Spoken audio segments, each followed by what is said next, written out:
Are कीता जनाब अहमद रजा पंजाबी साडे लई बड़े फखर दे लायक ने और पंजाबियां लिए बहुत ज्यादा मेहनत नाल काम कर रहे हैं और फोन पंजाबी आंदे जा रहे हैं जिहड़े जाग के आए ने नींद तो उन्होंने भी बहुत बहुत मेहरबानी उन्होंने और सलाह जोग ने हुई कि आ गए। मैं दावत देंगा जनाब अहमद रजा पंजाबी नूं कि उन्होंने भरपूर तालियां कि उन्होंने जी खिदमत पंजाबी लिए कर रहे हैं वो सलाह जोग है। सियासी मैदान, समाजी मैदान, कल्चर हर हवाले नाल काम कर रहे हैं जनाब अहमद रजा पंजाबी।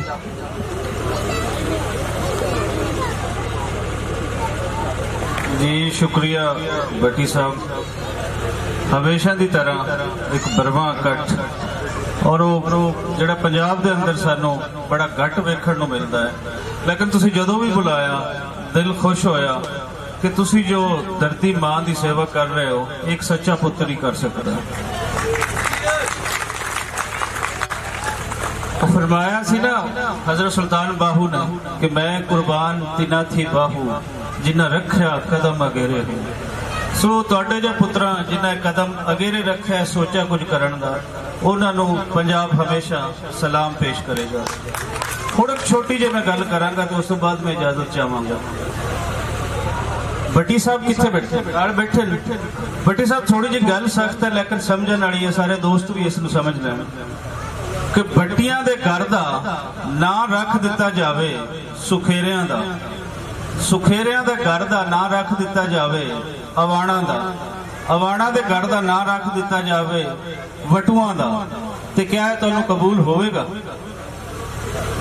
ये तो प्यो बदलने की गल होएगी ना, गल थोड़ी जी सख्त है। ते पंजाब दे अंदर जदों सारा कुछ बदलिया गया तो पंजाबी नूं क्यों नहीं होश आंदा? पंजाब पंजाबीयत पंजाबी दी शनाख्त कित्थे गई?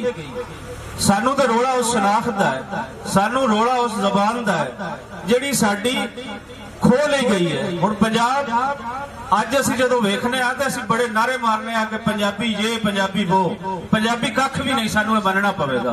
पंजाबी दुनिया की जाहिल तरीन कौम अगर लभी है तो वो पंजाबी है। जिवें बुल्ले शाह फरमाया सी ना कि अव्वल आखिर आपनू जाना मैथू ना कोई होर सियाणा, ते पंजाबी की है? पंजाबी जेड़ा दूसरे दा नजरिया है हमेशा उसनू अडॉप्ट करता है, जेड़ा इस धरती दा हुस्न है हमेशा उसका डिनाइल करता है। पंजाबी दे नजदीक बुल्ले शाह कोई शह नहीं, पंजाबी दे नजदीक दाग वड्डी शह होएगा, पंजाबी दे नजदीक कीट्स वड्डी शह होएगा। असी अपने हीरिया नूं नहीं सियाणते, असी बाहरों लभदे हां। वो तारक गुज्जर ने भी कहा सी ना कि असी जनता बाहरों लभियां मां घर विच रोली। साडा हिसाब पंजाबियां दा वो है ते ना फखर कीता करो अपने आप ते। हुण सानू लभना है कि फखर करने वाली शह किहड़ी है? वो है कि 47 तो पहले और खासकर 1849 का जिहड़ा पहले का पंजाब है, रंजीत सिंह का पंजाब असीं देखिए तो उत्थे पंजाब की शरह खानगी 75% उत्ते है। अंग्रेज के आने के नाल जदों साडी जबान साडे तो खोल ही जाती है, उस टाइम शरह खानगी कितनी है? अज तुसीं वेख लो कि असीं सारा कुछ इत्थे करके ओपरियां जबानां ला के सारा कुछ करके शरह खानगी असीं कित्थे लेके खड़े हैं? जहालत इत्थे दिन ब दिन बढ़ती जाती है, मजहबी शिद्दत पसंदी इत्थे बढ़ती जाती है। जदों तुसीं इत्थे किसी रोशन ख्याली की गल करो तुहाडे सिरे 'च डांगा पैंदियां ते किहड़ा पंजाब दा नक्शा किस ते असीं फखर करने हैं? सो पंजाब नूं पंजाब दे असल नाल जोड़न दी लोड़ है।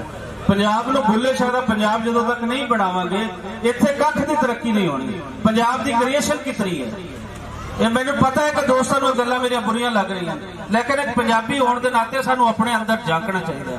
पंजाब की क्रिएट कर रही है? पंजाब ने पिछले 200 साल दे विच कोई एक सूई भी बनाई है?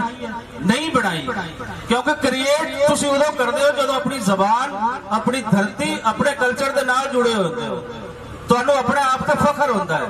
असीं ते अपने आप ते फखर करना छड्ड दित्ता। असीं तो मंगे तंगे दे रट्टा सिस्टम ते सारियां डिग्रियां लेने हैं और उन्हां डिग्रियां तो बाद असीं जॉब्स पाने हैं। रोटी असीं जानवरां तरह लभदे हां दिन रात और रोटी दे पीछे बंदे मारदे हां, रोटी दे पीछे असीं आम मर जांदे हां। यह है साडा सारा कुछ। सो जिन्हां नूं शऊर आ रही है ये बड़ी सोहनी गल है, लेकिन शऊर वधाण दी लोड़ है। पंजाब सोहना है, मेरे तो वध के पंजाब नूं सोहना होर कौन आखसी?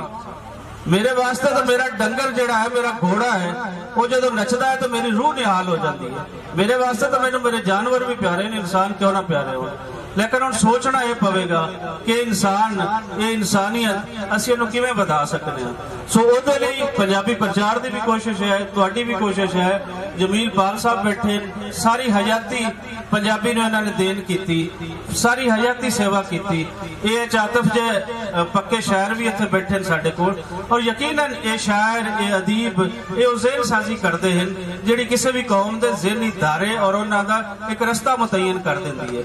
सो रस्ता मुतयन हो चुका है। हुण सानूं समझना पैना है कि ये क्वेश्चन कला अदबी नहीं है, ये क्वेश्चन सियासी है। सो इसनूं असीं सियासी तरीके नाल ही टैकल करांगे, सियासी तरीके नाल ही हल होना है। वो पंजाब दी वंड दी गल होवे, वो पंजाब दी शनाख्त दी है, वो पंजाब दी लैंगुएज दी है, वो पंजाब दे कल्चर दी है। यह पोलीटिकल क्वेश्चन है। अगर कोई समझदा है कि पोलीटिकल क्वेश्चन नहीं है तो मैं फिर उन्होंने कहांगा कि पिछले इस दुनिया की जिहड़ी कोई तारीख है उन्होंने उसनूं पढ़ना चाहिए है कि पोलीटिकल दायरे च जो चीज़ां पैंदियां तो उदों ही उत्थे कोई बेहतर बदलाव आंदा है। सो साडी ऑर्गेनाइजेशन पंजाबी प्रचार जिन्ना कीता थोड़ा कीता, ख्वाहिश सी इस तों होर होंदा, लेकिन उहदे नाल इह है कि साडी सोसाइटी दे अंदर उहदा मानता नहीं सी।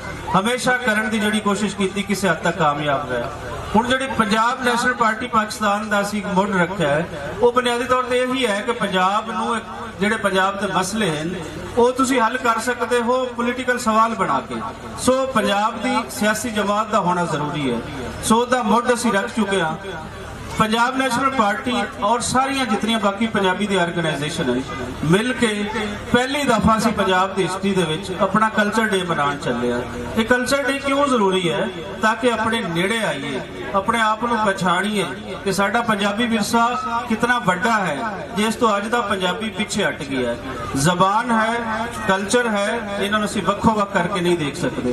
जदों ये दोनों चीज़ां मिलदियां हैं और तुहाडी धरती सलामत रहिंदी है, तुहाडा जोग्राफिया सलामत रहता है, उस टाइम तुसीं बनदे हो एक कौम, और जदों तुसीं कौम बन जांदे हो तो तुसीं तरक्की करदे हो। सारिआं नूं अखीर दे विच मैं ये अर्ज करांगा कि 14 मार्च नूं लाहौर के अंदर ही प्रेस क्लब के सामने, प्रेस क्लब तो लैके फ्लैटीज होटल तक पंजाब कल्चर डे पंजाब की जिंदगी दे विच, पंजाब की हयाती पहली बारी असीं मनाउण चले हां। उहदे विच आओ, अपने आप ते माण करो, अपनी पंजाबीयत ते माण करो और इस दुनिया नूं कुछ दिओ। तुसीं आए हो कला एवं नहीं कि माल खा के मर जाना है और मरण लिए असीं आए हैं। इस दुनिया नूं कुछ जे दे के जाना है, अपने आप नाल ऐद करो तो फिर उहदा नक्शा बनता है हसनैन भट्टी की सूरत दे विच, ज़ाहिर भट्टी की सूरत दे विच। सानूं इन्हां तों कुछ सीखण दी लोड़ है। बहुत शुक्रिया सारे दोस्तों।